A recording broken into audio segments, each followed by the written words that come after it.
market right now pricing a sharp but short shock to China's economy? I mean, first of all, very, very tragic situation from kind of human point of view. But what surprised me the most from market point of view is the market capacity to absorb bad news. And I mean, all of us have been writing year-ahead outlooks not long ago, and quite a few strategists been on the positive side, including ourselves. And we already had two kind of big black swans, if you want: US-Iran war, coronavirus.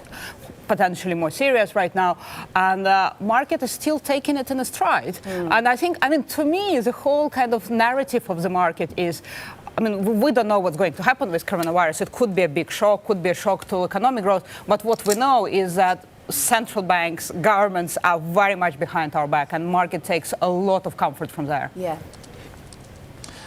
Marija, good to see you this morning. For me, I just wonder, is there a differentiation to be had here? When I look at a record in the NASDAQ, I look at the reprieve that the US equity markets had. They led the charge relative to perhaps the other equity markets around the world. Do you draw the same distinction?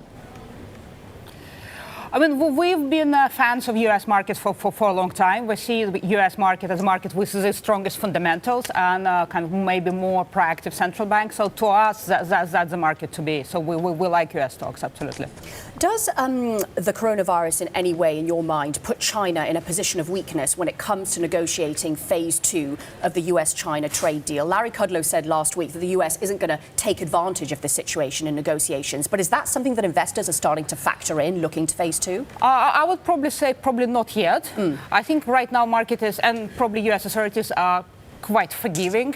We've seen yuan weaken, we've seen maybe China being not as aggressive, kind of fulfilling the kind of phase 1 commitments, and they're probably fairly enough given time to do it. And I don't think US companies are rushing into sell right now into China. So I think there's probably some leeway, some kind of grace period. We'll see how long the virus will be there. We'll see in what position China will be. And I think that's kind of important point for the market to understand is nobody knows. Nobody knows. We all read reports of epidemiologists or virus or doctors and everything, but we actually don't know how quickly. The hopes are it will be resolved, but yeah, it takes time.